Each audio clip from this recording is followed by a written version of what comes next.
John's Homestead channel. Well, it's January. We got some bad weather right now. It's in the 40s today. The wind's blowing. Hard to believe. Yesterday was 70 degrees, but anyway, today I'm pruning my grapes, and I just wanted to share with you what I was doing.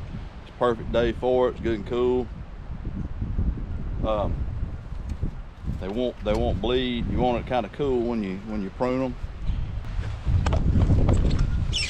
Let's see. So as you can see, I've already got some of this done. I'm gonna walk down here and show you. Now some of this here, this will be another leg, and run one more run. I know what these grapes will do. I've been working with them for a few years. So basically what you're doing is you want to make sure. Let's go down to the next one. It's better. Here we go. Basically what you're going to do is, when this plant's small, you're going to train it up. You're going to train it up to your wire, wherever you're going to put it. Then you've got to train these arms out on your wire. This is the way I do it. Do your research. Different varieties require different types of pruning, but I'm just sharing with you what I do. All right, so I got my arms up, my chores, and I've got these run on the wires, and these are 3 years old. So I pruned them over time. So what I'm gonna do, these right here are spurs. This here is the growth that's gonna carry the fruit this year.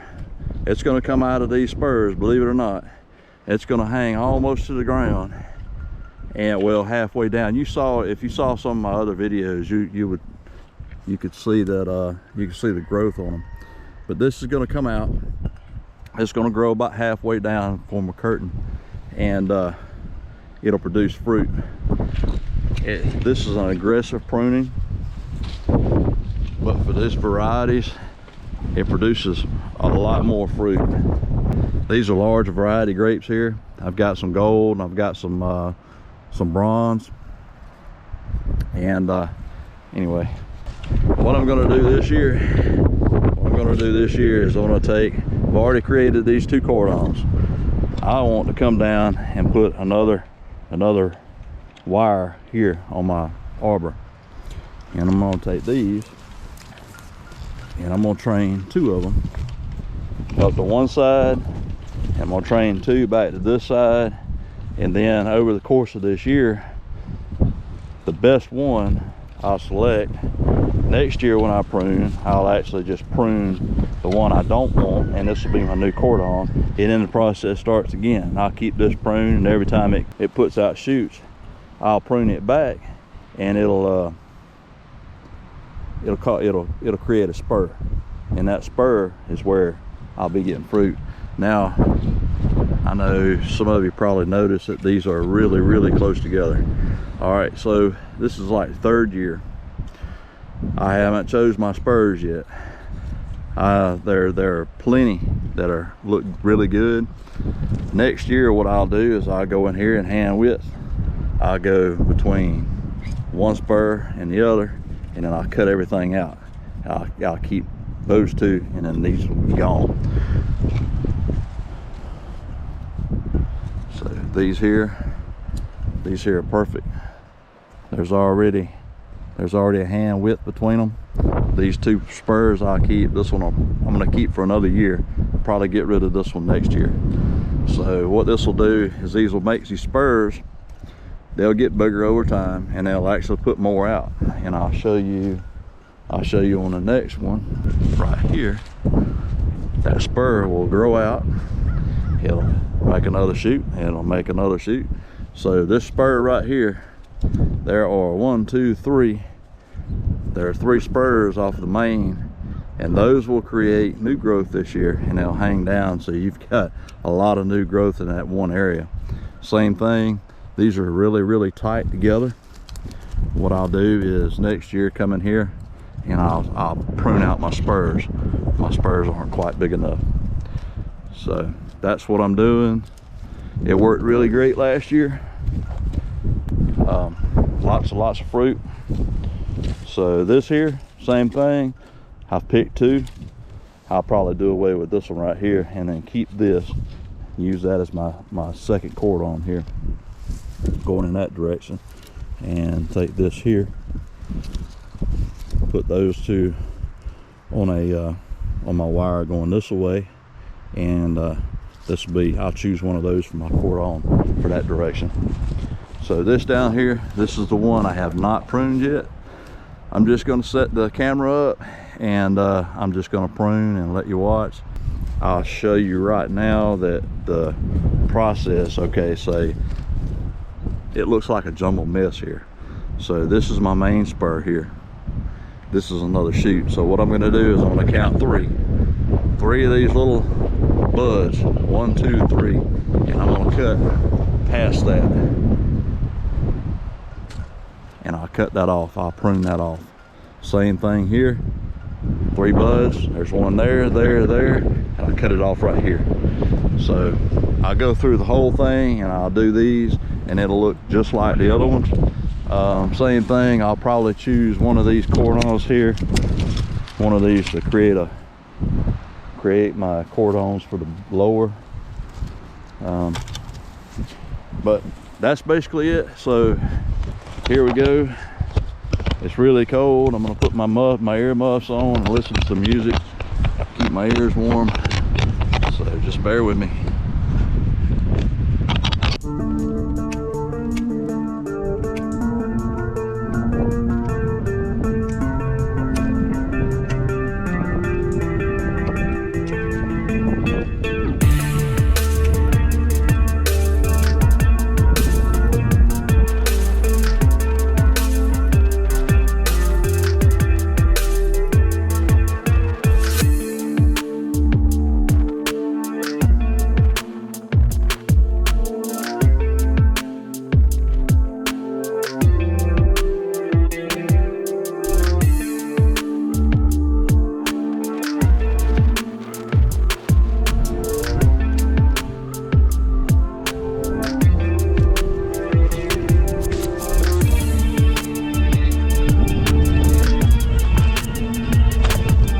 I did here, I wanted to show you something real quick. So if you got, I'm going to choose probably this runner for this side and this runner for that side. So this one here I know I'm not going to need. So if I wanted to make a spur right here for it to put shoots out, I would cut it 2 to 3 of those little nods, these little blooms, these bud ends. I would leave 2 to 3 on there.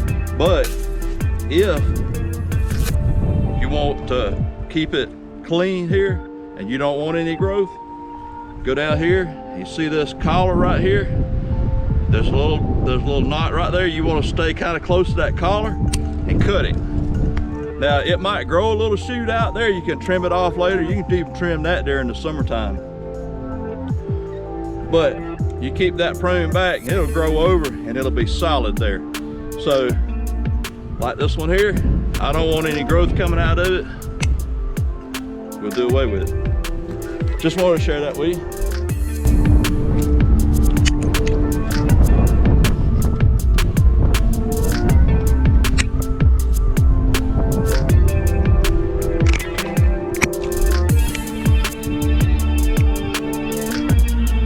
So keep this spur. I'm going to go up from the widest spur, 1, 2, 3. I'm gonna leave 1 extra. Cut that off. What'll happen is this spur right here, it'll keep making growth. If I don't want that later, I can just prune it off. I can prune it off back here to the main arm, or I can let this continue to grow out. So same thing.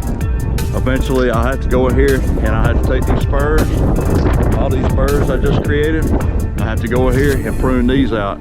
So I give it 1 more year. And something else to be careful about is this here. These little tendrils get wrapped around the vine. Try to get those off while you're pruning, because what it'll do is actually strangle this and it'll kill that part. So if I wanted to keep that spur and it was a good healthy spur and I left that on there, that's a possibility that that spur would be lost. So really simple. Stuff you don't want. I know I won't need that one later on because I'm keeping spurs. 1, 2, 3. Cut that one off.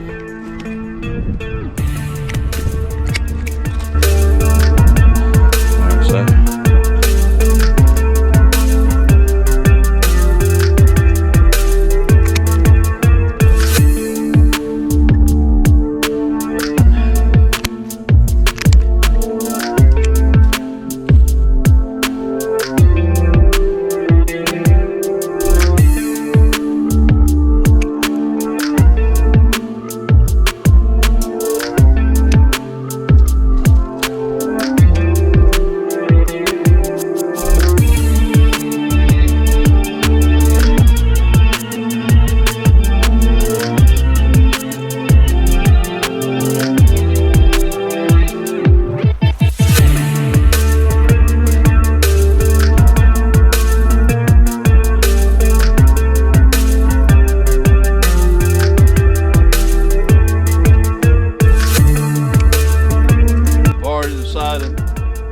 But I want this one going in this direction and this one going in this direction. It's the insurance.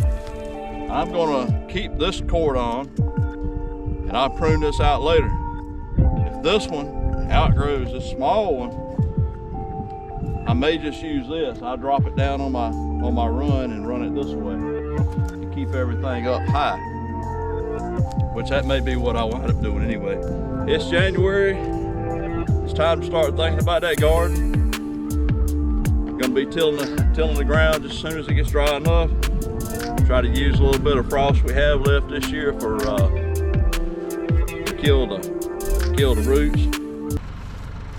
I run lines out here, temporary lines these here, to put my legs on. And I went ahead and strapped everything in. Got it pruned like I want it. It's all done. See, I brought these two right here. I know you're wondering why there's two. Well, I'm gonna choose one of these later this year, and I'll probably remove one. Probably be this one here, but we'll check the growth on it come spring and see what we're looking like.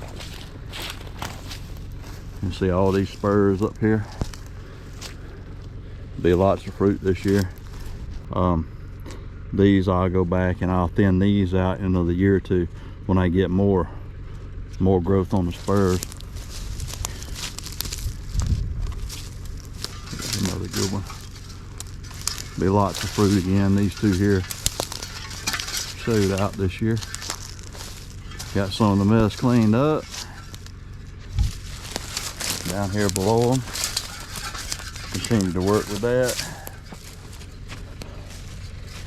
All this unused space here beside the garden I had last year and beside these grapes. I'm gonna go ahead and till this up today. One thing I like to point out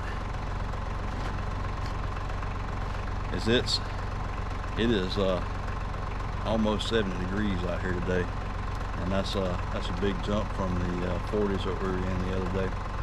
It's going to warm up a little bit. It's cool back off. I'm going to go ahead and till this up and get this ready and let the frost, hopefully we get a few more frost, kill the roots that are in that spot.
enough to put a few extra rows in this year.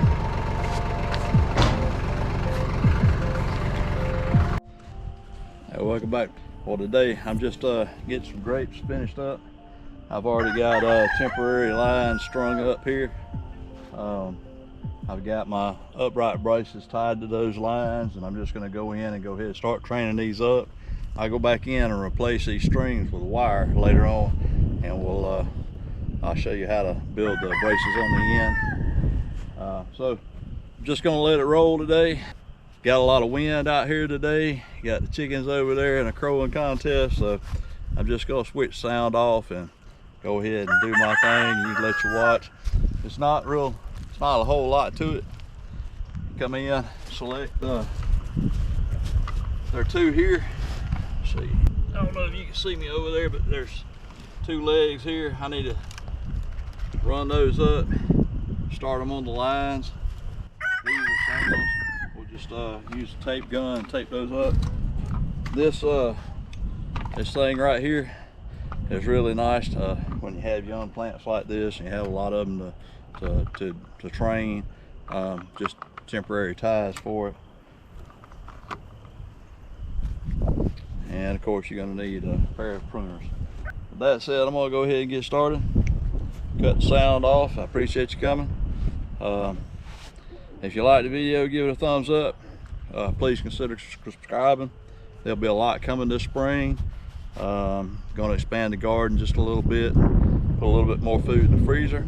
Going to try a new method this year. Well, it's actually not a new method, but actually going to try a method that I used several years ago. I'm going to go ahead and build a bed and do a no-till area, and it works really well. It's just very labor intensive. All you basically have to do every year is just go back and add more mulch, and keeps the weeds down. It provides a lot of nutrients to the plants, and it holds the moisture to the ground. So in your dry weather, you don't have to worry about your plants as much. As long as your plants aren't touching we'll go over that later on.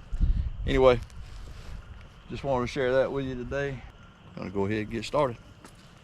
Not a lot of noise out today, but I'm gonna wear my tunes.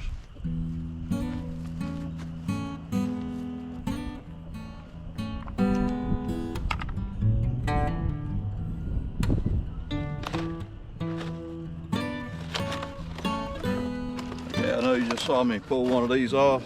All these are little shelters. I've had these on these plants since I put them in last year. I'll probably put these back around some of the vines to protect them. It keeps the rabbits from chewing on it, and it protects it from the wind and the cold.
And folks, that's a wrap for today. If you liked the video, give it a thumbs up. Don't forget to subscribe. I'll see you next time.